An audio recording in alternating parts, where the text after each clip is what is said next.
வேதம் தான் நமக்கு என்ன செய்யும்? அற்புதத்தை கொண்டு வரும். வேதம் தான், வார்த்தை தான் நமக்கு என்ன செய்யும்?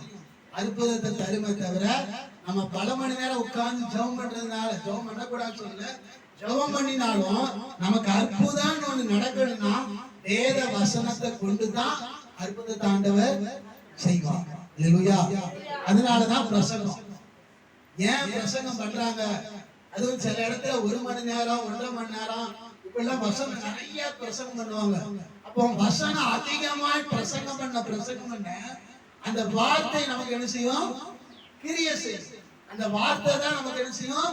அற்புதத்தை கொண்டு வரும். வார்த்தை இல்லாம அற்புதம் வராது. அல்லேலூயா. அதனாலதான் வார்த்தைக்கு ரொம்ப முக்கியத்துவம் கொடுக்கும். இன்னைக்கு நிறைய இடத்துல வார்த்தைக்கு முக்கியத்துவமே கிடையாது. நல்லா நினைச்சு பாட்டு பாடணும், கையை தட்டணும், பாட்டு பாடணும், டான்ஸ் ஆடணும், முடிச்சிடணும். பிரசங்கம் வந்து எனக்கு எவ்வளவு நேரம்? 10 நிமிஷம். எவ்வளவு நேரம்?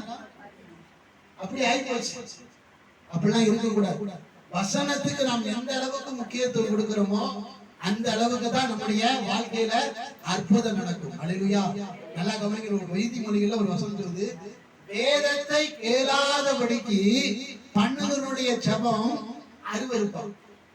இப்போ நீங்க 2 மணி நேரம் ஜெபம் பண்ணீங்கன்னு வச்சுக்கோங்க, 2 மணி நேரம் உட்கார்ந்து ஜெபம் பண்றீங்க.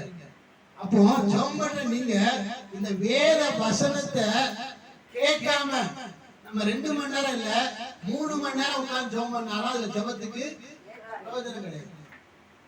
இந்த வேத வசனம் தான் முக்கியத்துவம் ஆண்டவர் கொடுக்கிறார். வேத வசனம் தான் முக்கியம். அதை மாற்றி கருத்து எதுவுமே கிடையாது. அதனால நல்லா வேதத்தை என்ன செய்யுங்க, உங்களால முடிஞ்சா பைபிள் இல்லாதவங்க பைபிளை வாங்கி அதை முடிஞ்ச அளவுக்கு வாசிங்க. பைபிள் வாசிக்காம இருக்கக்கூடாது. வாசிக்க தெரியலனாலும் என்ன செய்யும், பக்கத்துல யாராவது வாசிக்க சொல்லி கேளுங்க. வேதத்தை வாசிக்காம இருக்கக்கூடாது. வேத வசனத்துக்கு முக்கியத்துவம் கொடுங்க. பைபிள்னா பைபிள் வாங்க. எவ்வளவோ செலவு பண்றோமா இல்லையா? ஏன் பைபிள் வாங்க முடியாது நம்மளால? மற்றதுக்கெல்லாம் கணக்கு போட்டு செலவு பண்றோம். நான் பைபிள் வாங்கி பைபிளை வாசிக்க தெரிஞ்சது எழுத்து கூட்டியாவது வாசிக்கலாம், தப்பு கிடையாது. நல்லா உட்கார்ந்து அழகா வாசிக்கலாம் கிடையாது. எழுத்து ஒவ்வொரு வார்த்தையாய் கூட்டி என்ன செய்யணும்? வாசிச்சாலும் வாசிக்காம மட்டும் இருக்கக்கூடாது. பைபிளை நல்லா வாசிங்க. பைபிளை நல்லா வாசித்தால் அந்த வசனம் உங்களுக்கு என்ன செய்யும்? அற்புதம் செய்யும். இந்த வசனம் தான் நமக்கு என்னது? அற்புதம். இந்த வசனத்துல தான் எல்லாமே இருக்கு. இப்ப நீங்களும் நானும் பிழைக்கிறோம், வாழ்ந்து கொண்டு இருக்கிறோம். சாதாம வாழ்ந்து கூட காரணம் என்ன? வேத வசனம் சொல்லுது, மனுஷன் அப்பத்தினால் மாத்திரம் இல்ல தேவனிடத்திலிருந்து வருகிற ஒவ்வொரு வார்த்தையினால் பிழைப்பான். அப்ப இந்த வார்த்தையை என்ன செய்யணும்? நல்லா வாசிக்கணும், நல்லா கேட்கணும். இந்த வசனத்தை கேட்கிற அந்த நேரத்தை நம்ம சொல்றது வீணாக்க கூடாது. அதனால என்ன செய்யும்? வசனத்தை நல்லா கேளுங்க. ஒரு வசனத்தை நான் வாசிக்கிறேன், எடுத்துக்கொள்ளுவோம்.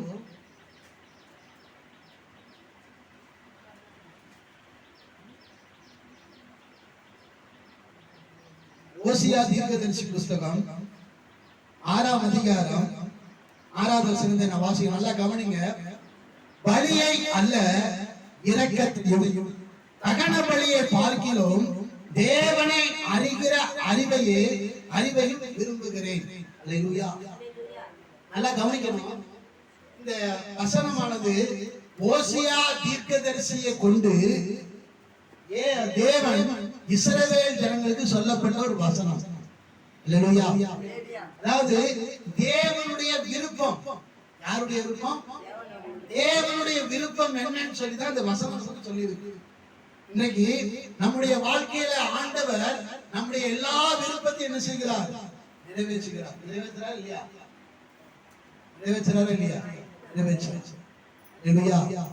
இப்ப நீங்க விரும்புகிற எல்லா விஷயம் தேவன் செய்கிறார். அல்லேலூயா. ஓசியா தீர்க்கதரிசி புஸ்தகம் 6ஆம் அதிகாரம் 6வது வசனம், பக்கம் 1053. நல்லா கவனிங்க. தேவனுடைய விருப்பம் இருக்கு, மனுஷனுடைய விருப்பம் இன்னைக்கு இருக்கு. தேவன் செய்றார், மனுஷனை கொண்டு சில காரியங்களை விரும்புகிறார். அப்போ தேவன் விரும்புகிற காரியத்தை நாம் செய்ய வேண்டும் என்று சொல்லி அவர் விருப்பம் இருக்கு. அதாவது பரமமண்டல ஜபத்தை நீங்க கேட்டிருக்கீங்க, எல்லாருக்குமே தெரியும். எல்லா சபையிலும் பழைய பாரம்பரிய சபையில பரமமண்டங்கள் இருக்கிற எங்கள் பிதாவே உம்முடைய நாமம் மகிமைப்படுவதாக, உம்முடைய சித்தம் பரமமண்டலத்தில் செய்யப்படுவது போல இந்த பூமியிலே செய்யப்படுவது, இந்த ஜபம் எல்லாருக்குமே தெரியும். அப்ப நல்லா கவனிக்கணும், பரலோகத்தில தேவனுடைய சித்தம் என்ன செய்தான் நிறைவேறுது. தேவனுடைய சித்தம்னா தேவனுடைய விருப்பம். அப்போ பரலோகத்துல தேவனுடைய விருப்பம் நிறைவேறது போல இந்த பூமியில என்ன செய்யணுமா, அவருடைய விருப்பம் நிறைவேறணும் என்று சொல்லி அந்த ஜபம் அதுதான் அர்த்தம். அப்போ தேவன் அவர் விரும்புகிற காரியத்தை நீங்களும் நானும் செய்யணும் சொல்லி அவர் விருப்பம் கொண்டு இருக்கிறார். அல்லேலூயா. நாம என்ன செய்யறோம், நம்முடைய விருப்பத்தையே என்ன செய்யறோம், நம்ம தேவன் சொல்றோம். அது தப்புன்னு நான் சொல்லல. நம்முடைய விருப்பத்தை நம்ம சொல்றது தப்பு கிடையாது. ஏனென்றால் நம்முடைய விருப்பத்தை வேற யார்கிட்ட சொல்ல முடியும்? வேற யார்கிட்ட சொல்ல முடியாது. அப்படியே ஒருவேளை சொன்னாலும் விருப்பம் நிறைவேற. ஆனா நம்முடைய விருப்பம் நிறைவேறினா தேவன்கிட்ட சொன்னாதான் நிறைவேறும், இல்லைன்னா நிறைவேற. அதனால தேவன்கிட்ட சொல்றது தப்பே கிடையாது. அல்லேலூயா. இப்ப அப்பா அம்மா இருக்காங்க, நமக்கு எது தேவை, பிள்ளைங்களுக்கு தேவைன்னா நிறைய போவாங்க, அப்பா அம்மா தானே போவாங்க. போய் கேட்பாங்க, எனக்கு ட்ரெஸ் வேணும், எனக்கு வாங்கி கொடுங்க. அவங்க விருப்பத்தை என்ன செய்யறாங்க, போய் கேட்கறாங்க. அந்த பெற்றவங்க என்ன செய்வாங்க, உடனே வாங்கி கொடுக்குறாங்க. அல்லேலூயா. அப்போ பிள்ளைகளுக்கு தேவையான விருப்பத்தை பெற்றவர்கள் செய்வது போல நம்முடைய ஒவ்வொரு விருப்பத்தையும் தேவன் நமக்காகவே செய்து கொண்டிருக்கிறார். அல்லேலூயா. அதனால கவலைப்படாதீங்க, நீங்க விரும்புகிற காரியம் கர்த்தரால் வரும். என்ன விரும்புவது எனக்கு தெரியாது. இப்போ கூட நீங்க ஏதாவது விரும்பி வந்திருக்கலாம். இந்த இன்றைக்கு இந்த ஆலயத்துக்கு நீங்க ஏதாவது விருப்பத்தோடு வந்திருக்கலாம். எனக்கு ஆண்டவர் இதை செஞ்சா நல்லா இருக்கும், இப்படி பண்ணா நல்லா இருக்கும் அப்படின்னு சொல்லி ஏதாவது விரும்பி வந்திருப்பீங்க. அந்த விருப்பத்தை கர்த்தர் நிறைவேற்றுவார். அல்லேலூயா. அல்லேலூயா சொல்லுவோம். நிச்சயமா உங்க விருப்பம் நிறைவேறும். அல்லேலூயா. இப்போ ஆண்டவர் நம்முடைய விருப்பத்தை நிறைவேற்றுவதற்கு வல்லவராய் இருக்கிறார். அதுல எந்த மாற்றமும் இருக்காது. இல்ல, கண்டிப்பா உங்களுடைய விருப்பத்தை கண்டிப்பா செய்வார். அல்லேலூயா. அதனால அது காலதாமதம் ஆனாலும் கண்டிப்பா அது நிறைவேறும். வரும் சில நேரம் நம்ம விரும்புறது வருஷ கணக்குல போகலாம், ஆனாலும் வருஷ கணக்குல ஆனாலும் நம்ம என்ன விரும்புறோமோ அதை அப்படியே கர்த்தர் தருவார். அல்லேலூயா. தேவன் என்னைக்குமே நம்மளை ஏமாற்ற மாட்டார். நீங்க என்ன விரும்பி நீங்க வந்தீங்களோ அதை உங்களை ஏமாற்றவே மாட்டார். அல்லேலூயா. ஒருவேளை மனுஷன் ஏமாத்தலாம், ஏன்னா மனுஷன் ஏமாத்ததான் செய்வான். உடனே அவன் ஏமாத்திட்டானே வச்சுட்டானே அப்படின்னு சொல்றது பிரயோஜனமே கிடையாது. மனுஷன் என்னது, ஏமாத்துக்காரன் தான். இல்லையா? அதாவது பொய் சொல்ல நான் மனுப்புத்திரன் இல்ல, மனம் மாறுவதற்கும் நான் மனுஷன் இல்ல. மனுஷன் மனசு மாறதான் செய்வான், மனசு மாறாம இருக்காது. இன்னைக்கு ஒண்ணு சொல்லுவான், நாளைக்கு நான் என்ன செய்வேன், அது இல்லம்மா. இதான் மனுஷன். ஆனா நாம என்ன செய்யறோம், மனுஷன் மனசு மாறத்தான் செய்வான், ஆனாலும் அந்த மனுஷன் என்ன செய்வோம், நம்பி ஏமாறத்தான் இருப்பார். ஒருத்தர் போய் ஒண்ணு கேட்கிறேன்னு வச்சுக்கோங்க, என்னுடைய அனுபவத்துல சொல்றேன். ஒருத்தர் போய் ஒரு பணம் தேவைப்படுதுன்னு வச்சுக்கோங்க, போய் கேட்க போறோம். கேட்க முன்னாடி நம்ம ஒரு தீர்மானம் எடுக்கணும். அவர் பணம் வச்சிருந்தாலும் சரி வைக்கத்தாலும் சரி, ஒருவேளை இருக்கலாம் இல்லாம இருக்கலாம். அவர் இல்லைன்னு சொன்னா கூட நான் என்ன செய்யக்கூடாது, வருத்தப்படக்கூடாது அப்படிங்கிற எண்ணத்துல போய் கேட்க. அதை விட்டுட்டு முழுசா நம்பி போய் கேட்காதீங்க. அப்படி ஏமாறுவீங்க. ஏமாறுறது மாத்தெல்லாம் அவர் பின்னாடி திட்டுவீங்க. அப்படி செய்யக்கூடாது.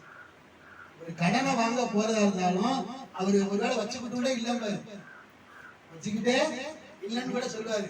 ஆனா அந்த மனப்போக்கம் நமக்கு எப்படி இருக்கு தெரியுமா, ஆண்டவரே நான் போகிறேன், கேட்க போறேன், அவரு கொடுத்தாலும் நன்றி, கொடுக்கட்டாலும் நன்றி, அவர் மேல எனக்கு வருத்தமே வரக்கூடாது அப்படிங்கிற எண்ணத்துல போங்க. ஏன்னா மனுஷன் மனம் மாறதான் செய்வாங்க. இதெல்லாம் வச்சுக்கிட்டே இல்லம்மா, இதெல்லாம் வச்சுக்கிட்டு உடனே சொன்னா உனக்கு இல்லாதான்னு சொல்லி தூக்கி கொடுத்துருவான். இதெல்லாம் வச்சுக்கிட்டே இல்லைன்னு சொல்லுவான். ரெண்டு மனம், கொடுத்தா நல்லவங்க, கொடுக்கலன்னா கெட்டவங்க, அப்படி இருக்க கூடாது.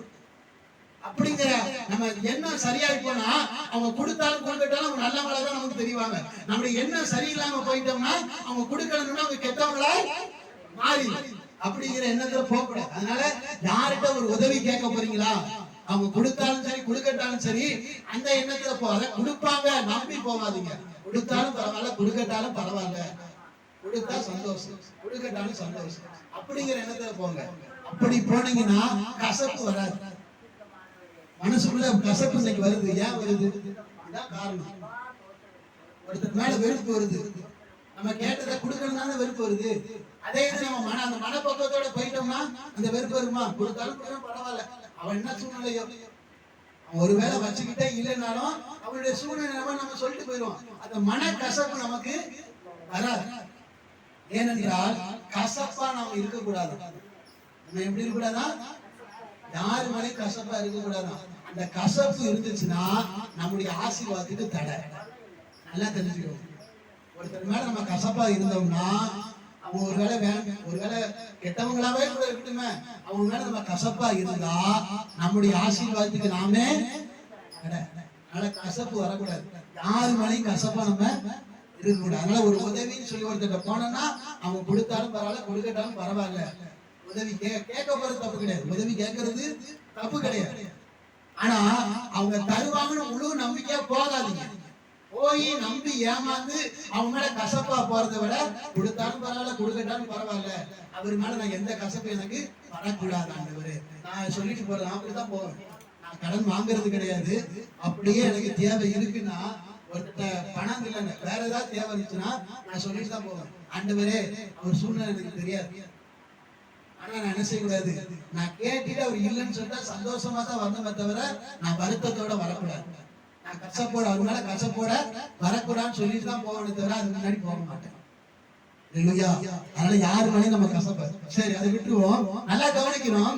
தேவனுடைய மனுஷன் மனசு மாறுவான், ஆனா தேவன் மனம் மாறவே மாட்டார். உங்களுக்கு நீங்க என்ன விரும்பி வந்தீங்களோ அதை நிச்சயமாகவே கர்த்தர் செய்வார். அதை செய்யாம இருக்க மாட்டார். எப்படி இந்த உலகத்துல ஒரு பெற்றவர்கள் தன்னுடைய பிள்ளைகள் என்ன விரும்பினாலும் அது அவங்க கடனை வாங்காத நினைச்சுவாங்க கொடுத்துருவாங்க இல்லையா? கொடுப்பாங்களா கொடுக்க மாட்டாங்க. நீங்க பிள்ளைங்களை படிக்க வைக்காங்க, பிள்ளைங்க விரும்பி ஒரு நல்ல ஒரு குரூப் எடுக்கிறாங்க. அந்த குரூப்ல நிறைய பணம் செலவாகுதுன்னு வச்சுக்கோங்க. இப்ப டாக்டரோ வக்கீலோ ஏதோ ஒண்ணு படிக்க அந்த பிள்ளைங்க எடுத்துட்டாங்க, விரும்பி எடுக்கிறாங்க. அப்ப இந்த விருப்பத்தை இந்த பிள்ளைங்க அப்பாட்ட போய் சொல்றாங்க, எப்பா நான் அந்த மாதிரி இதை படிக்க போறேன், செலவு நிறைய ஆகும், ஆனால் எனக்கு இதான் விருப்பம், இதை நீங்க செய்யணும்னு சொல்றாங்க. உடனே அந்த அப்பா அம்மா என்ன பண்ணாங்க, சரி இது நான் தான் படிக்கல நம்ம பிள்ளைங்களாவது படிக்க. உடனே என்ன சரி நம்மகிட்ட இருக்காது, உடனே வட்டிக்கு போய் வாங்குவோம். 10 காசு 5 காசு இப்படி வட்டிக்கு போய் வாங்குவோம். அல்லேலூயா. கர்த்தருடைய பிள்ளைங்க நல்லா கவனிங்க. வட்டிக்கு கொடுக்கிறது தப்பு, பாவம். அது கிறிஸ்தவர்கள் வட்டிக்கு கொடுத்தாங்கன்னா அவங்க கிறிஸ்துவ உண்மையான கிறிஸ்தவர்கள் கிடையாது. அல்லேலூயா. வட்டிக்கு கொடுக்கூடாது. ஏன்னா அது பெரிய பாவம். எவ்வளவு வைத்தறிச்சது. நம்ம உதவிதான். அது கடன் கேட்கறது கொடுக்கறது தப்பு கிடையாது. ஆனா வட்டிக்கு மட்டும் கொடுக்காது. ஒரு கைமாத்தா கொடுக்கலாம், தப்பே கிடையாது. வட்டிக்கு மட்டும் கிறிஸ்தவர்கள் கொடுக்க கூடாது. அப்படி கொடுத்தாங்கன்னா உண்மையில கிறிஸ்தவங்க கிடையாதுன்னு அர்த்தம். சரி, அதனால அந்த பிள்ளைகளுக்கு செலவு பண்ணுவாங்க, வட்டிக்கு வாங்கியாவது அந்த பிள்ளைகளுடைய விருப்பத்தை நிறைவேற்றுவார்கள். அப்போ ஒரு மனுஷரா இருக்கிற ஒரு மனுஷனே தன்னுடைய பிள்ளைகளுடைய விருப்பத்தை செய்யும் பொழுது இந்த வானத்தையும் இந்த பூமியை உண்டாக்கின ஆண்டவராய் இயேசு கிறிஸ்து நம்முடைய விருப்பத்தை நிறைவேற்றுவதற்கு வல்லவராய் இருக்கிறார். அல்லேலூயா. அதனால நீங்க என்ன விரும்பி வந்தீங்களோ அந்த விருப்பம் நிச்சயமாகவே உங்களுக்கு நிறைவேறும். அல்லேலூயா. அதனால நம்முடைய விருப்பத்தை கர்த்தர் செய்கிறார். ஆனா தேவனுடைய விருப்பத்தை நாம் செய்யறோமா? யோசிச்சு பாருங்க. தேவனுடைய விருப்பம் என்ன அது கூட நமக்கு தெரியல. இன்னைக்கு நம்ம அதை கூட என்னைக்காவது ஜெபம் பண்ற இடத்துல ஆண்டவரே நீங்க என்னப்பா விரும்புறீங்க அப்படி நம்ம என்னைக்கா கேட்டிருக்கோமா? நீங்க என்ன விரும்புறீங்க கேட்டிருக்கோமா? பிள்ளைங்க சில பிள்ளைங்க இருக்கு, அப்பா அம்மாட்ட போய் அம்மா நீ என்னமா விரும்புற அப்படின்னு சில பிள்ளைங்க கேட்கும். ஏன்னா அந்த பிள்ளைக்கு அம்மா மேல பாசம், அப்பா மேல பாசம். ஆனா சில பிள்ளைங்க இருக்கு நமக்கு செலவாயிரும் சொல்லி கேட்க கூட மாட்டாங்க. அல்லேலூயா. அது நல்ல பிள்ளைங்களுக்கு அடையாளம் கிடையாது. அப்போ ஒரு பிள்ளைன்னு ஒண்ணு இருக்குன்னா பெற்றவங்க என்ன விரும்புறாங்கன்னு கேட்கணும். அம்மா நீ என்ன விரும்புற, எதை சாப்பிட விரும்புற, உனக்கு எப்படி இருக்குன்னு நீ ஆசைப்படுற கேட்கணும். இத நல்ல பிள்ளைங்களுக்கு அடையாளம். அல்லேலூயா. அந்த மாதிரி பிள்ளைங்க நீ பார்க்கறது கஷ்டம், நீ பார்க்க முடியல. கேட்டா என்னது, எனக்கு நீ சொத்தா சேர்த்து வச்சிருக்க, எனக்கு வீடு வச்சிருக்கியா, இல்ல நிறைய நகை சேர்த்து வச்சிருக்கியா, நீங்க அப்படிதான் நம்ம கேட்கிறோம். நமக்கு நகை சேர்த்திருக்காங்களோ, பணம் வச்சிருக்காங்களோ, வீடு வச்சிருக்காங்களோ இல்லையா, அது ரெண்டாவது விஷயம். ஆனா நம்மளை பெற்றெடுத்தவங்க போய் நீங்க என்ன விரும்புறீங்க, உங்களுடைய விருப்பம் என்ன, உங்களுடைய ஆசை என்ன, என்னால முடிந்த அளவுக்கு நான் நிறைவேற்றுறேன்னு சொல்லி நிறைவேற்றுறேன். அதுதான் நல்ல பிள்ளைங்களுக்கு அடையாளம். அல்லேலூயா. அதனால பிள்ளைங்கன்னா அதான் பிள்ளைங்க, மற்றவங்க பிள்ளைங்க கிடையாது. அல்லேலூயா. அதனால பிள்ளைங்க அப்படி இருக்கிறாங்க. அதே போலதான் ஆண்டவர் சமூகத்துல வந்து, ஆண்டவரே உம்முடைய விருப்பம் என்ன எனக்கு சொல்லுங்க அப்படி நம்ம கேட்கிறோமா? என்னைக்காவது நம்ம கேட்டிருக்கிறோமா? யோசிச்சு பாருங்க. ஆண்டவர் வந்து கேட்டிருக்கோமா? வந்து முழங்கால் படியிட்டு நம்முடைய கண்ணி நம்ம பேச்சதான் நம்ம பேசுறோம். நமக்கு இருக்கிற கஷ்டத்தை தான் சொல்றோம். அவருக்கு தெரியாதா? தெரியாதா அவருக்கு? நீங்க படுற கஷ்டம் அவருக்கு தெரியாம இருக்கா? இதான் என்னுடைய கேள்வி. நீங்க என்ன சூழ்நிலை இருக்கீங்கன்னு சொல்லி அவருக்கு தெரியுமா தெரியாதா? அப்பயா நம்ம வந்து சொல்லிட்டு அதே சொல்லி கிடக்கும். அப்பா நல்ல ஒரு அப்பா அம்மாவுக்கு தான் பிள்ளைகள் எப்படின்னு சொல்லி தெரியும். மூத்த பையன் எப்படி, இளைய பையன் எப்படி, நடுவுல இருக்கிற பொண்ணு எப்படின்னு சொல்லி பெத்தவங்க, நல்ல பெத்தவங்க, உண்மையா நல்ல பெற்றவங்க அவங்களுக்கு கண்டிப்பா தெரியும். ஒரு பிள்ளைகளுடைய காரியங்கள் எல்லாம் வச்சு அறிந்தவங்க தான் பெற்றவங்க. பிள்ளைகளை பற்றி கவலையே இல்லாதவங்க பெற்றவங்க கிடையாது. பிள்ளைகளை பற்றி நல்லா தெரிஞ்சிருக்கும், அவங்கதான் நல்ல பெற்றவங்க. அதே போலதான் உங்களையும் என்னையும் பற்றி ஆண்டவருக்கு முழுமையாய் தெரியும். நீங்க என்ன சூழ்நிலை இருக்கீங்க, எந்த வேதனையில் இருக்கீங்க, என்ன கஷ்டத்துல இருக்கீங்க, எவ்வளவு கவலையில இருக்கீங்க, எந்த விதமான போராட்டத்தில் இருக்கீங்கன்னு சொல்லி கர்த்தருக்கு எல்லாமே வெளியரங்கமாய் தெரியும். அல்லேலூயா. ஒருவேளை உங்க கூட இருக்கிற கணவரோ பிள்ளைகளோ கூட உங்களுக்கு தெரியாம கூட இருக்கலாம். ஆனா ஆண்டவருக்கு எல்லாமே தெரியும். நீங்க படுற பாடு. அல்லேலூயா. அப்ப நீங்க படுற எல்லா பாடுகளையும் கர்த்தர் அறிந்திருக்கிறார். அப்படியே விடல. ஐயோ என் பிள்ளை இவ்வளவு கஷ்டப்படுறான, இவ்வளவு வேதனைப்படுறான, இதை சரி பண்ணணும், இதற்கு என்ன செய்யணும், அதற்கு வேண்டிய காரியத்தை செய்கிறார், செய்து கொண்டிருக்கிறார். அல்லேலூயா. அப்படி இருக்கிற ஆண்டவர்கிட்ட போய் நம்ம என்ன செய்யறோம், வந்து எப்ப பார்த்தாலும் வந்த உடனே நம்ம என்ன செய்யறோம், எப்ப பார்த்தாலும் நம்ம வாழ்க்கையில என்னைக்கு ரட்சிக்கப்பட்டோமோ அன்னையில இருந்து நம்முடைய விருப்பத்தையே சொல்லிட்டு இருக்கோமே தவிர நீங்க என்ன விரும்புறீங்க கேட்டிருக்கிறோமா? இதுதான் கேள்வி. அல்லேலூயா. இயேசுவே நீங்க என்ன விரும்புறீங்க? தேவனுடைய விருப்பத்தை கேட்கிறோமா? விருப்பத்தை கேட்டா என்ன செய்யணும்? நீங்க சில பிள்ளைங்க பாருங்க, விருப்பத்தை கேட்டா விருப்பத்தை செய்யணுமே, விருப்பத்தை கேட்காம முடிட்டா பிரச்சனையே கிடையாது. அப்படிதான் நம்ம வாழ்றோம். கிறிஸ்தவ வாழ்க்கை என்பது நல்லா கவனிக்கணும், ஆண்டவருடைய விருப்பத்தின்படி வாழ்கிறது தான் கிறிஸ்தவ வாழ்க்கை. அது இல்லைன்னா கிறிஸ்தவ வாழ்க்கையே கிடையாது. எப்படி ஒரு நல்ல பிள்ளைக்கு அடையாளம்னா பெற்றவர்கள் விரும்புகிறபடிதான் பிள்ளைங்க வாழணும், அதுதான் நல்ல பிள்ளைக்கு அடையாளம். அதே போல நம்மளை உண்டாக்கின ஆண்டவர் என்ன விரும்புகிறாரோ அந்த விருப்பத்தின்படி வாழ்கிறது தான் ஆண்டவருடைய பிள்ளைகளுக்கு அர்த்தம். ஆண்டவர் விருப்பத்தின்படி நம்ம வாழ்றோமா? நம்ம எப்போ பார்த்தா நம்ம கேட்கறதுலாம் நம்ம விருப்பம் நம்ம விருப்பம் நம்ம விருப்பம் நம்ம விருப்பம் தான். ஆனா அவர் நம்ம விருப்பத்தை செஞ்சுட்டு தான் இருக்காரு, இல்லைன்னா இல்ல. நம்ம விருப்பத்தை செய்கிறார், நம்மளை அவர் கேட்காமலே செய்கிறார். இதான் உண்மை. ஆண்டவர் நம்முடைய விருப்பத்தை நம்ம இடத்துல கேட்காமலே நமக்கு செய்து கொண்டிருக்கிறார். நிறைய பேர் நம்ம நினைக்கிறோம் நம்ம கேட்டதுனாலதான் கொடுக்கிறான்னு நம்ம நினைக்கிறோம். கிடையவே கிடையாது. நம்ம கேட்டதுனால ஆண்டவர் கொடுக்க மாட்டார். நம்ம கேட்காமலே ஆண்டவர் நமக்கு கொடுத்து கொண்டிருக்கிறார். ஏனென்றால் நீங்கள் நான் அவருடைய பிள்ளைகள். பிள்ளைங்க ஸ்கூலுக்கு போற பிள்ளைங்க இருக்கு, சின்ன பிள்ளைங்கன்னு வச்சுக்கோங்க. ஒரு சின்ன பிள்ளைங்க ஃபர்ஸ்ட் ஸ்டாண்டர்ட் ஒரு புத்துக்குள்ள வச்சுக்கோமே, 5ஆம் கிளாஸ் வரைக்கும் வச்சுக்கோமே, அந்த பிள்ளைங்க ஸ்கூலுக்கு போறாங்க. ஸ்கூலுக்கு போற அந்த பிள்ளைகளுக்கு அந்த பிள்ளைகள் மறுநாள் ஸ்கூலுக்கு போறதுக்கு என்னென்ன தேவையோ எல்லாம் வச்சு எடுத்து வைக்கிறது யாரு வைக்கிறப்பா? பிள்ளைங்க வந்து எடுத்து வைக்குமா? அம்மா தானே எடுத்து வைக்காங்க, இல்ல பிள்ளைங்க வந்து எடுத்து வைக்கிறா. பிள்ளைங்க என்ன செய்யும்? ஸ்கூல்ல விட்டு ஓடி வர பாதி தூரத்துல அந்த பேக் எடுத்து தூக்கி அப்படி போட்டுட்டு அப்படி ஓடிடுது. போயிட்டு என்ன செய்யறது? விளையாடுறது, நல்லா விளையாடுறது. அப்புறம் அந்த பசி வரும், நேரா வீட்டுக்கு வருது, ஏதாவது ஒண்ணு வாயில போட்டு மறி ஓடுறது. அப்ப அந்த பிள்ளைங்க இப்படி விளையாடும், வீட்டுல போய் சாப்பிடும், அப்புறம் தூங்கிடும். காலையில எழுந்து அன்னைக்கு ஸ்கூலுக்கு போனது வேகமா கிளம்பதான் செய்யுமே தவிர எதுவுமே எடுத்து வைக்காது. அப்ப எடுத்து வைக்கிறது யாரு? பெத்தவங்க. அப்போ அந்த பிள்ளைகிட்ட கேட்டா எடுத்து வைக்காங்க, கேட்காம தான் எடுத்து வைக்காங்க. அதே போலதான் நீங்க கேட்காமலே உங்களுக்கு ஆண்டவர் நல்லதை செய்வார். நீங்க விரும்புகிறத நீங்க கேட்காமலே செய்வார். ஆனா நம்ம உட்கார்ந்து கேட்டுட்டே கிடக்கிறோம். ஏனென்றால் ஆண்டவருக்கு முன்பாக எல்லாமே வெளியரங்கமா இருக்கிறது. அதனால நம்ம கேட்கணும் கூட அவசியம் கிடையாது. இதுக்காக நிறைய பேர் பாசிங் கூட போடுவாங்க. நமக்கு ஒரு தேவைன்னா உட்கார்ந்து பாசிங் போட்டு ஜெபம் பண்றது. ஆண்டவர் அப்படி உடம்ப வருத்திலாம் நீங்க வந்து ஜெபம் பண்ணுங்க, ஆண்டவர் கேட்கவே இல்லை. அது மச்ச தெய்வம் தான். உடம்ப வருத்திக்கிட்டு நீங்க கேட்டா நான் தருவேன்னு சொல்லி சொல்றதுலாம் மச்ச தெய்வம். உடம்ப வருத்திக்கிட்டு உடம்ப கெடுத்து நீங்க என்ன வந்து கேட்கணும்னு சொல்லி ஆண்டவர் சொல்லல. பாசிங் இருக்க வேண்டாம் நான் சொல்லல, அது வேற டாபிக். ஆனா நம்முடைய தேவைக்காக உட்கார்ந்து சாப்பிடாம தண்ணி குடிக்காம கிடந்து ஜெபம் பண்றது நல்லது கிடையாது.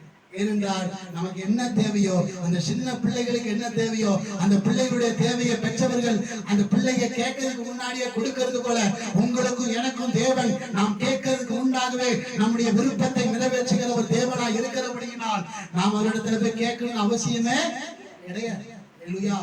அதனால ஆண்டவர் நம்முடைய விருப்பத்தை அப்படிலாம் செய்யற ஆண்டவரத்துல நாம் ஒரு நாளாவது வந்து ஆண்டவரே உம்முடைய விருப்பம் என்ன அப்படின்னு சொல்லி நம்ம கேட்டிருக்கிறோமா? இன்னைக்கு கேளுங்க, ஆண்டவரே உங்களுடைய விருப்பம் என்ன கேட்கணும். அதான் உண்மையிலே கிறிஸ்தவ வாழ்க்கை. நல்லா கவனிக்கணும். ஏசாயா தீர்க்கதரிசி புத்தகமே இருக்கு, 56 அதிகாரம் போல. இந்த தீர்க்கதரிசி வந்து அவரை போல ஒரு தீர்க்கதரிசி யாருமே கிடையாது. ஏனென்றால் இயேசு கிறிஸ்துவை குறித்து முழுமையாய் தீர்க்கதரிசி சொன்னவர் அவர்தான். அப்படிப்பட்ட அந்த தீர்க்கதரிசி அவர் நல்ல ஒரு தீர்க்கதரிசி. இவர் என்ன செஞ்சார்னா, அவர் ஊசியா ஒரு ராஜா இருந்தார். ஊசியான்னு சொல்லி ஒரு ராஜா இருந்தார். அவரு ராஜாவா இருக்கிற வரைக்கும் தேவனுடைய விருப்பத்தை அவர் செஞ்சதே கிடையாது. அப்போ ஒரு ராஜான்னு ஒருத்தர் இருக்காருன்னா, அந்த ராஜா வந்து எது என்ன செய்யணும்னாலும், இப்போ சண்டைக்கு போனாலும் சரி, போருக்கு போறாங்கல்ல, போருக்கு போனாலும் சரி, இல்ல ஒரு காரியத்தை செய்யணும் யார்கிட்ட கேட்பாங்கன்னா தீர்க்கதரிசியை கேட்பாங்க. தீர்க்கதரிசி. ஏன்னா கடவுள் என்ன பேசுகிறாரோ அதை சொல்றதுதான் யாருடைய வேலை? தீர்க்கதரிசியுடைய வேலை. தீர்க்கதரிசி என்ன அர்த்தம் தெரியுமா? கடவுள் பேசுகிறதை உங்களை நம் ஜனங்களிடத்துல வெளிப்படுத்துதான் தீர்க்கதரிசி. இந்த பாஸ்ட் பிரசங்கம் பண்றாங்கல்ல, இவங்கெல்லாம் ஒரு தீர்க்கதரிசி. அப்போ இப்படி அந்த ராஜா என்னென்ன செய்யணுமோ அதை செய்வதற்கு யார்கிட்ட கேட்கணும்? ஏசாயா தீர்க்கதரிசி வந்து கேட்கணும். அப்படி கேட்டு அவர் என்ன சொல்றாரோ அதோட செய்வார். இதுதான் தீர்க்கதரிசியோட வேலை. இப்போ இந்த தீர்க்கதரிசி யாருடைய காலத்துல? இந்த ஊசியா ராஜா காலத்துல இருக்கிறார். அப்படி அந்த காலத்துல இருக்கும் போது அவர் தீர்க்கதரிசியா தான் இருக்கிறார். ஆனா ஒரு நாள் கூட தேவனிடத்துல போய் கேட்டது கிடையாது. தேவனை தாழ்ந்து வாழ்ந்ததே கிடையாது. இவருடைய வாழ்க்கை அப்படி எப்படின்னா, இவருக்கு எல்லா தேவையும் கொடுக்கப்படும். என்னன்னா, தேவையான ஆகாரம், ட்ரெஸ் எல்லாமே இந்த ராஜா கொடுத்துருவாரு. எல்லாமே ராஜா கொடுத்துருவாரு. அதனால தேவன்கிட்ட போய் கேட்கறதே எதுவுமே கிடையாது. இவருக்கு என்ன எல்லாமே கிடைக்குது. யார் மூலமா? ராஜா மூலமா. இந்த ராஜா மூலமா எப்படி கிடைக்கிறது? தீர்க்கதரிசி என்கிற அந்த ஒரு மரியாதை இருக்கிறதுனால இவருக்கு கிடைக்குது. ஆனா இதே விட்டுட்டாரு. விட்டுட்டு இவருக்கு என்ன வேணும்னா அந்த ராஜா வீட்டுல போய் என்ன செய்யணும், ராஜா அரண்மனையில போறது வர்றது சாப்பிடுறது இதே வேலைதான். ஆண்டவரை பத்தி கொஞ்சம் கூட யோசனையே கிடையாது. ஒரு நாள் பார்த்தாரு ஆண்டவர், நீ இப்படியே இருக்கிறியா, என்ன பண்றது, உனக்கு ஒரு வழி தரேன்னு சொல்லி உடனே நினைச்சுன்னா அந்த ஊசியா ராஜா செத்து போயிட்டான். ஊசியா ராஜா செத்து போயிட்டான். செத்து போன உடனே என்ன வந்துட்டு சாப்பாடு கிடைக்குமா? இவ்வளவு நாள் சொகுசா வாழ்ந்தவன் ஆண்டவரிடத்துல எதுவுமே கேட்கல, எதுவுமே கேட்காம அவன் இஷ்டத்துக்கு இருக்கிறான். அவனுடைய விருப்பம் அவனுக்கு என்ன சந்திக்கப்படுது. தேவன்கிட்ட போய் எதுவுமே கேட்கறது கிடையாது. உடனே என்ன நினைச்சுனா அந்த ராஜா செத்து போயிட்டான். செத்து போன உடனே நேரா போய் உட்கார்ந்தான். இப்பதான் போய் உட்கார்ந்தான். ஆண்டவரே நான் என்ன செய்யணும்? அந்த நிலைமைக்கு நம்ம மாறக்கூடாது. அதுக்கு முன்னாடி என்ன செய்யணும்? ஆண்டவரே உங்களுடைய விருப்பம் என்ன கேட்கணும். தேவனுடைய விருப்பத்தை கேளுங்க. நம்ம எவ்வளவோ கேட்டோம், நம்ம பிள்ளைங்களுக்காக கேட்டோம், நம்முடைய குடும்பத்துக்காக கேட்டோம். இதெல்லாம் தப்பு கிடையாது. உங்க குடும்பத்துக்கு என்ன தேவை, உங்க பிள்ளைங்களுக்கு என்ன தேவை, உங்களுக்கு என்ன தேவை, எல்லாவற்றையும் கர்த்தர் அறிந்திருக்கிறார். அதை சரியாய் கொடுத்து கொண்டிருப்பார். இன்னமும் உங்களுக்கு கொடுப்பார். அதுல எந்த மாற்றமும் கிடையாது. ஆனா தேவனுடைய விருப்பத்தை கேளுங்க. சாலமோனை குறித்து நம்ம பார்க்கிறோம். நல்ல ஞானவான். அவனை போல ஞானி யாருமே கிடையாது. இந்த ஞானத்தை எப்படி தெரியுமா பெற்று கொடுத்தான்? அது யாருக்கா தெரியுமா?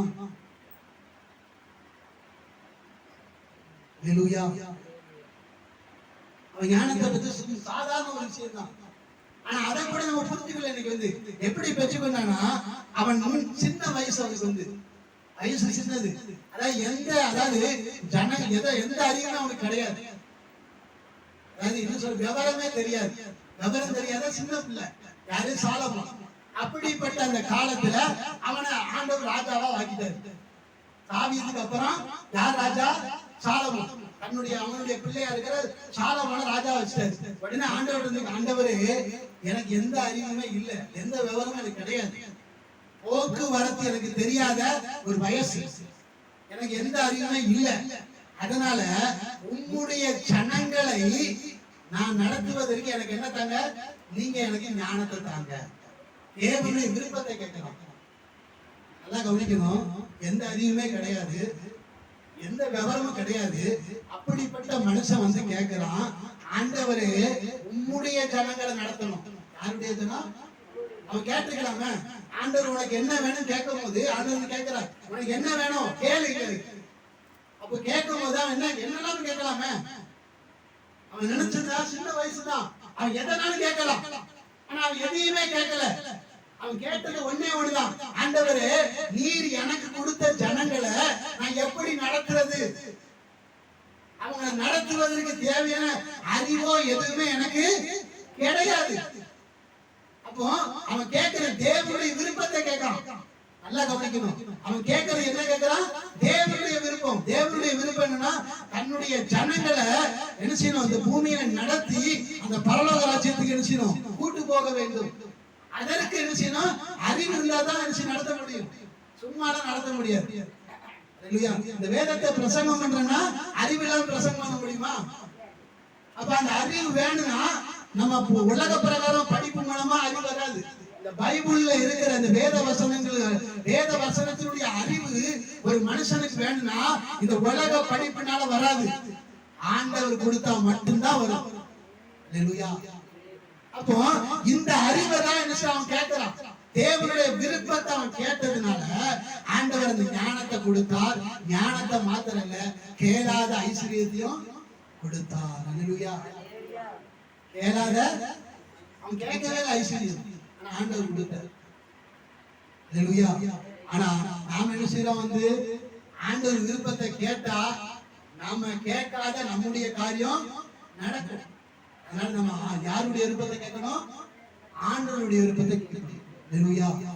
அதனால நீங்க தேவ சமூகத்துல ஒரு நாளைக்கு ஒரு பொழுதாவது உட்கார்ந்து, ஆண்டவரே உம்முடைய விருப்பம் என்ன, உனக்காக நான் என்ன செய்யணும் கேட்கணும். அப்படி கேட்கிறோமா? கேளுங்க, அது உங்களுக்கு ஆசீர்வாதமா மாறும். நீங்க கேட்காத ஐஸ்வர்யத்தை உங்களை தேடி வரும். சாலமோன் வாழ்ந்த காலத்துல அந்நிய தேசம், இப்ப இந்தியா, இந்தியா அமெரிக்கா இப்படிலாம் ரஷ்யா எல்லாம் இருக்கலாம். இப்போ இந்த இந்திய தேசத்துல இருக்கிற இப்போ ஒரு மனுஷன் இருக்கான்னு வச்சுக்கோங்க, அந்த சாலமோன் அந்த அவன் இருக்கிற தேசத்தை விட்டுட்டு இன்னொரு தேசத்துல இருந்து ராஜாக்களும் பிரபுக்கள் என்ன செய்றாங்க, அவனுக்கு தங்கங்களை கொண்டு வந்து சேர்க்கிறாங்க. இவன் கேட்கவே இல்லை, இவன் கேட்கவே இல்லை. எல்லாரும் கொண்டு வந்து கொடுக்காங்க. மற்ற தேசத்தினுடைய ராஜாக்கள் நினைச்சாங்க கொண்டு வந்து கொடுத்தா வச்சுக்கோன்னு கொடுக்குறாங்க. காரணம் என்ன? தேவனுடைய விருப்பத்தை கேட்டதுனால. இப்ப நமக்கு ஒரு தேவை இருக்குன்னு வச்சுக்கோங்க, நம்முடைய தேவைகள் நமக்கு சந்திக்கப்படணும்னா நம்ம தேவனுடைய விருப்பத்தை கேட்டா போதும், நம்முடைய தேவைகள் தானாய் சந்திக்கப்படும். யாராவது ஒருத்தர் பணம் தருவாங்க. ஒரு ஊழியக்காரர் இந்த ஒரு சம்பவம் ஆச்சரியம். ஒரு ஊழியக்காரர் அவர் கல்யாணம் பண்ணாம ஊழியம் செய்தார். கல்யாணம் பண்ணாம தான் ஊழியம் செய்தார். அவர் ஒரு கிராமத்துல ஊழியம் செய்தார். அவ்வளவா காணிக்கலாம் வராது. அப்போ ஒரு மீட்டிங் ஒண்ணு நடத்துறார். அதாவது மீட்டிங் அப்ப அந்த காலத்துல பப்ளிக் மீட் நிறைய நடத்துவாங்க. தெருவுல தான் வைப்பாங்க. நல்லா நிறைய மீட்டிங் வைப்பாங்க. எப்போ அவ்வளவு கம்மியாயிடுச்சு. ஆனா அப்போ அப்படி நடத்தும் போது அவர் 3 நாள் எந்த கூட்டம் 3 நாள், இப்ப வெள்ளி சனி ஞாயிறு இந்த 3 நாளும் ஆகாரம் கொடுப்பார். 3 நாளுமே எத்தனை பேர் வந்தாலும் அத்தனை பேருக்கு என்ன சாப்பாடு உண்டு. யாருக்கும் சாப்பாடு இல்லாம அனுப்ப மாட்டார். அப்படி அவர் மீட்டிங் வச்சுட்டாரு. அந்த மீட்டிங் குறைஞ்சது 1 லட்சம் ரூபாய் செலவாகும். அது அப்போ நான் சொல்றது ஒரு 30 வருஷத்துக்கு முன்னாடி 1 லட்சமா செலவாகும். சும்மா கிடையாது. ஸ்பீக்கர் எல்லாமே வாடகையா இருக்கணும். அப்படிப்பட்ட அந்த சூழ்நிலை அவர் ஊழியம் செய்கிறார். அவர் திருமணம் ஆகவில்லை. காணிக்க தன்னுடைய சபைக்கு 300 பேர் 400 பேர் வருவாங்க. ஆனா காணிக்க அந்த அளவுக்கு ஏன்னா எல்லாமே கஷ்டப்பட்டு தானுங்க. அப்படிப்பட்ட சூழ்நிலை மீட்டிங்கை வச்சுட்டாரு. வச்சு அப்படியா அவர் மீட்டிங்கை வச்சு அப்படியே காணப்படுகிறார். அவங்க தேவைகள் சந்திக்கப்படுறதுக்கு இப்போ வருமானத்துக்கு எந்த வழியும் இல்லை. மீட்டிங்கை வேற வச்சாச்சு. அப்போ உடனே அவர் என்ன செய்தார்னா ஆண்டவர்கிட்ட போய் கேட்கிறார், ஆண்டவரே இது எனக்காக நான் வைக்கலைங்க, எனக்காக நான் செய்யல, இது உண்மை ஜனங்க ரட்சிக்கப்படணும்.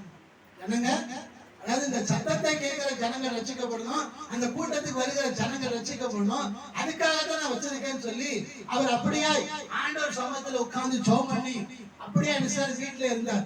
அப்போ யாரோ முன்ன தெரியாத ஒரு நபர், ஒரு வயசான ஒரு அம்மா அவருக்கு தேவையான பணத்தை ஒரு மஞ்ச பையில கொண்டு கொடுத்துட்டு, அவருக்கு பணத்தை எண்ணிலாம் பார்க்கல, ஒரு அம்மா காணிக்கை கொடுக்குறாங்க. அந்த அம்மாவை பார்த்தா பார்க்கவே அவ்வளவு பரிதாபமா இருக்கு.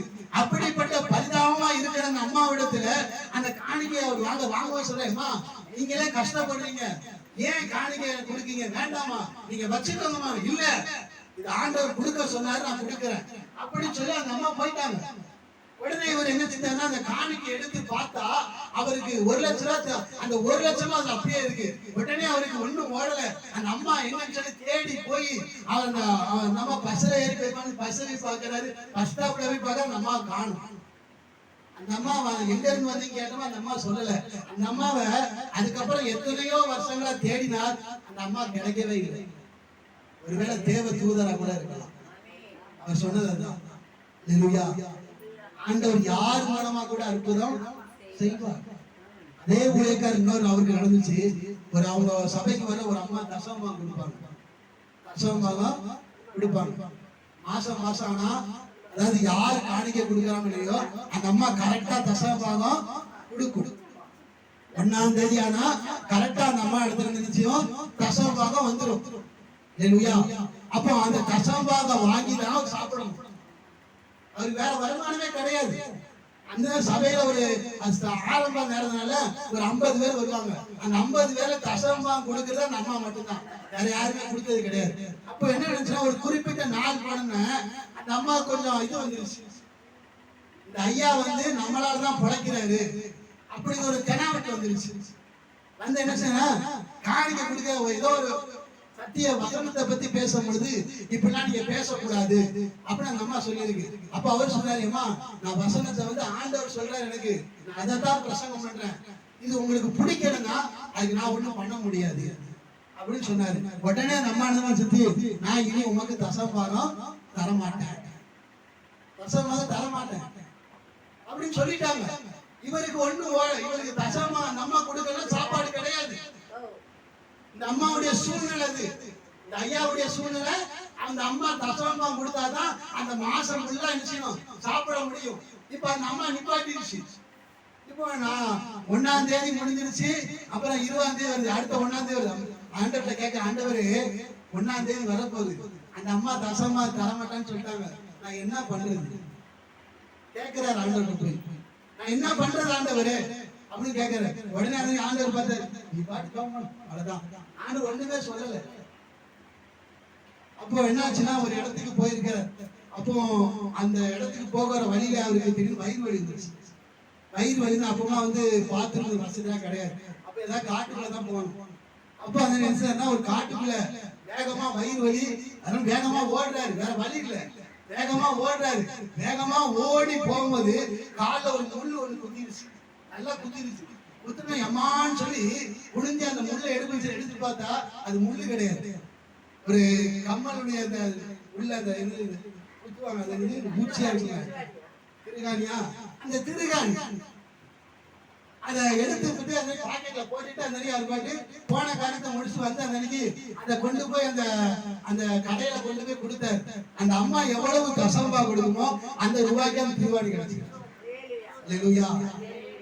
இந்த வயிற்று வலி வந்தது அதான் காரணம். அவர் வயிற்று வலி வரலாம் ஓடி போறா, ஓடி இருக்க மாட்டாரு. அதனாலதான் அந்த திருவாணி கிடைச்சது. கடைசியா அந்த அம்மா எவ்வளவு கசமா கொடுக்குமோ அதே கசமாக அந்த அம்மா அந்த ஐயா கைக்கு வந்துருச்சு. 1 மாசம் ஓடிடுச்சு.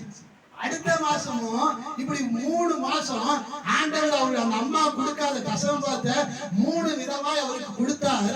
அது மாத்திரம். அதுக்கப்புறமா சபையில எல்லாரும் சொன்னாங்க கசம்பா கொடுக்க ஆரம்பிச்சாங்க.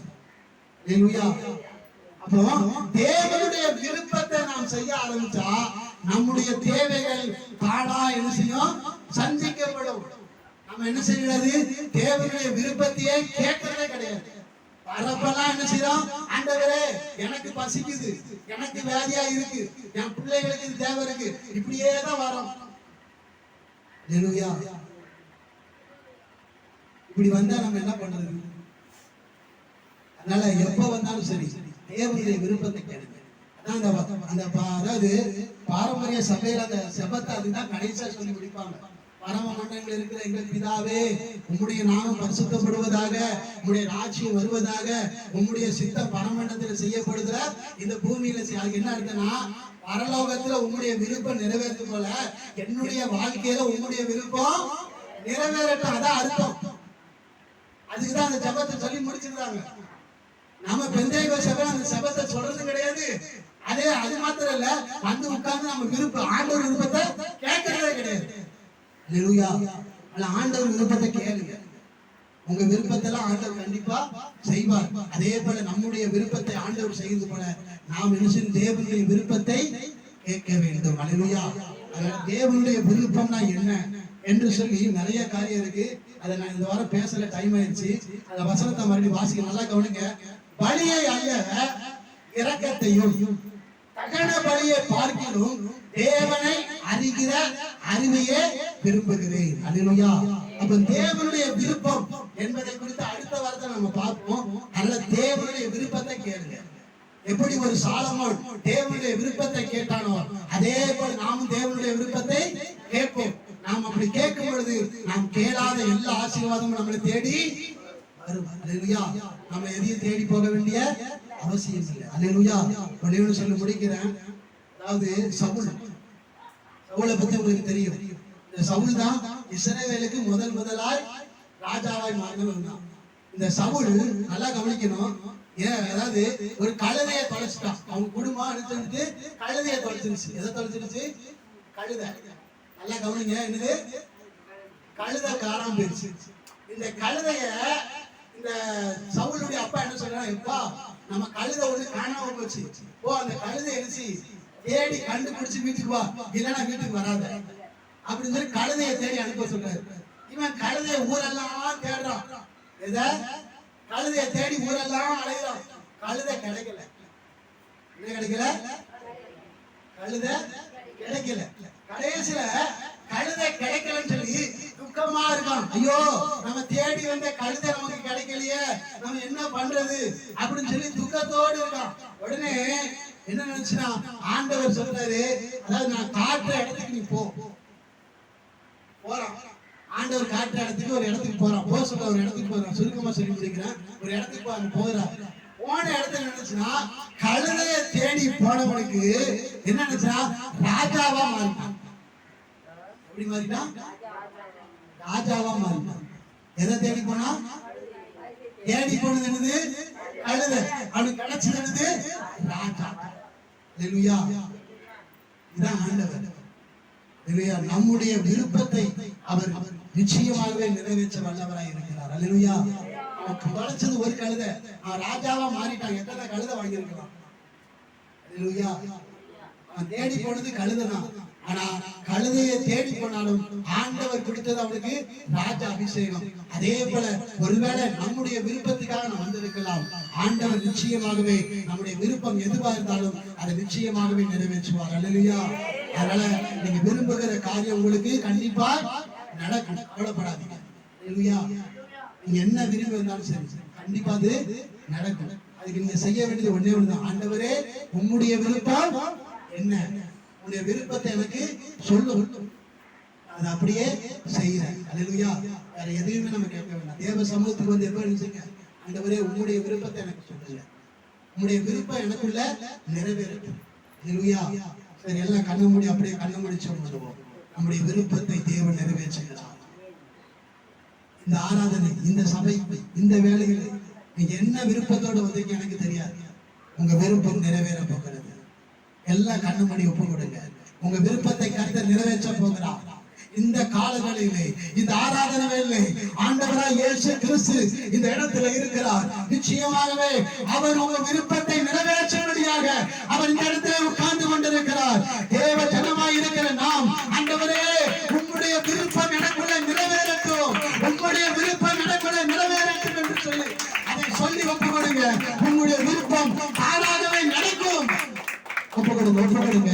ஆண்டவரே உம்முடைய விருப்பம் எனக்குள்ளே நிறைவேறட்டும். ஆண்டவரே, அப்பா நான் பேசுகிற பேச்சு, நான் நடக்கிற நடைகள் எல்லாமே உம்முடைய விருப்பமாய் மாறட்டும். ஒப்புக்கொடுங்க. நிச்சயமா உங்கள் விருப்பத்தை கர்த்தர் நிறைவேற்றுவார். உங்க விருப்பத்தை நிச்சயமா கர்த்தர் நிறைவேற்றுவார். ஹல்லேலூயா, ஹல்லேலூயா, ஹல்லேலூயா, ஹல்லேலூயா, ஹல்லேலூயா. எல்லாரும் ஒப்புக்கொடுங்க. நிச்சயமாகவே ஆமென், ஆமென். கர்த்தர் உங்கள் விருப்பத்தை நிறைவேற்றுவார். உங்களுடைய விருப்பத்தை கர்த்தர் நிறைவேற்றுவார். ஆமென். சகோதரனே, சகோதரியே, கவலைப்படாதே, நீ கவலைப்படாதே, நீ கண்ணீர் வடிக்காதே. உன் விருப்பத்தை கர்த்தர் நிறைவேற்றுவார். உன் விருப்பத்தை கர்த்தர் நிறைவேற்றுவார். உன் விருப்பத்தை கர்த்தர் நிறைவேற்றுவார். ஹல்லேலூயா, ஹல்லேலூயா, ஹல்லேலூயா. இயேசுவே உமக்கு நன்றி, இயேசுவே உமக்கு நன்றி, இயேசுவே உமக்கு நன்றி. ஆமென், ஆமென், ஆமென். நீ விரும்புகிறபடியே உனக்கு ஆக கடவுது, நீ விரும்புகிறபடியே உனக்கு ஆக கடவுது. மகளே, நீ விரும்புகிறபடி உனக்கு ஆக கடவுது. மகனே, நீ விரும்புகிறபடி உனக்கு ஆக கடவுது. ஹல்லேலூயா, ஹல்லேலூயா, ஹல்லேலூயா. இயேசுவே உமக்கு நன்றி, இயேசுவே உமக்கு நன்றி, இயேசுவே உமக்கு நன்றி, இயேசுவே உமக்கு நன்றி. வந்திருக்கிற ஒவ்வொருவருடைய விருப்பத்தையும் என் தேவனே நீ நிறைவேற்ற வல்லவராய் இருக்கிறபடினா உமக்கு நன்றி ஆண்டவரே, உமக்கு நன்றி ஆண்டவரே. ஹல்லேலூயா, ஹல்லேலூயா, ஹல்லேலூயா. இயேசுவே உமக்கு நன்றி. எல்லாரும் கரங்களை தட்டி ஆண்டவருக்கு நன்றி சொல்லுங்க. நிச்சயமாகவே உங்களுடைய விருப்பத்தின்படியே நிச்சயமாகவே தேவன் செய்திருக்கிறார். உங்களுடைய விருப்பத்தை தேவன் நிறைவேற்றியிருக்கிறார். ஹல்லேலூயா, ஹல்லேலூயா, ஹல்லேலூயா. சோத்திரம், சோத்திரம், சோத்திரம், சோத்திரம், சோத்திரம், சோத்திரம், சோத்திரம், சோத்திரம், சோத்திரம், சோத்திரம், சோத்திரம் ஆண்டவரே. ஹல்லேலூயா, ஹல்லேலூயா, ஹல்லேலூயா. இயேசுவே உமக்கு நன்றி ஆண்டவரே. அப்பா இயேசுவே, இந்த கால வேளையிலே உம்முடைய ஜனங்களாய் இருக்கிற எங்களை நீ தேடி வந்திருக்கிறபடி நான் உமக்கு நன்றி ஆண்டவரே. அப்பா, எங்களை தேடி வந்த தெய்வம் எங்களுடைய விருப்பத்தை அப்படியே நிறைவேற்றுகிறவராய் இருக்கிறதுக்காக உமக்கு நன்றி செலுத்துகிற ஆண்டவரே. இயேசுவே, இந்த வேளையிலே அமீன் ஒப்பு கொடுக்கிற ஒவ்வொருவரையும் உடைய கரத்தில் ஒப்பு கொடுக்கிறப்பா. அவர்கள் ஒவ்வொருடைய விருப்பத்தையும் நிச்சயமாகவே நீ நிறைவேற்றி கொடுக்கிறபடியினால் உமக்கு நன்றி செலுத்துகிற ஆண்டவரே. வானமும் பூமியும் அழிந்து போனாலும் உம்முடைய வார்த்தை அழிந்து போகாது. நிச்சயமாகவே அழியாது. ஒரு சாலமோன், ஆமென் ஆண்டவரே, சாலமோன் உம்முடைய விருப்பத்தை நிறைவேற்ற நினைக்கும் பொழுது அவனுடைய விருப்பத்தை நிறைவேற்றினார். அதே போல ஒரு ஸ்திரீ உம்மிடத்துல வந்து ஆண்டவரே என்னுடைய மகளுக்கு சுகத்தை கொடுங்க என்று சொன்ன பொழுது நீ விரும்புகிறபடியே உனக்கு ஆகக்கடவு என்று சொன்னீர் ஆண்டவரே. இந்த வார்த்தையின்படி அப்பா வந்திருக்கிற ஒவ்வொருவருக்கும் இந்த வார்த்தையின்படியே அவர்கள் விரும்புகிறதை நிறைவேற்றி கொடுப்பதற்காக நன்றி செலுத்துகிறோம். தொடர்ந்து உங்களுடைய விருப்பத்தின்படி நாங்கள் வாழ எங்கள் ஒவ்வொருவருக்கும் கிருபை செய்யும் ஆண்டவரே. இந்த பூமியில் இருக்கிற கடைசி வெளிப்பொழுது வரைக்கும் உங்களுடைய விருப்பத்தின்படி மாத்திரமே நாங்கள் வாழ எங்கள் ஒவ்வொருவருக்கும் கிருபை செய்யும். உடைய கரத்தில் ஒப்பு கொடுக்கிறோம். சத்தத்தை கேட்டுக்கொண்டிருக்கிற ஒவ்வொருவரையும் ஆசீர்வதியும் உங்களுடைய நாமத்தை மாத்திரம் மையப்படும். அப்பா இயேசுவே, தொடர்ந்து நான் உம்முடைய விருப்பத்தினுடைய தொடர்ந்து வாழ நீ கிருபை செய்யும். ஆசீர்வதியை பாதுகாத்துக் கொள்ளும். இயேசு கிறிஸ்துவினுடைய விசுவாசத்தினால் ஜெபிக்கிறோம் ஜீவனுள்ள பிதாவே. எல்லாம் சேர்ந்து சொல்லி ஆத்துமாவே உங்களுடைய பரிசுத்த நாமத்தை சொல்லி என் ஆத்துமாவே கர்த்தரை சொல்லி கர்த்தர் செய்த சகல உதவியும் ஆமென். பிதாவாகிய தேவனுடைய அன்பும் கர்த்தராகிய இயேசு கிறிஸ்துவினுடைய கிருபையும் பரிசுத்த ஆவியானவருடைய அன்யோன்ய ஐக்கியமும் சதா காலம் நான் இருப்பதாக. நம்ம எல்லாரும் கைகளை உயர்த்தி அல்லேலூயா.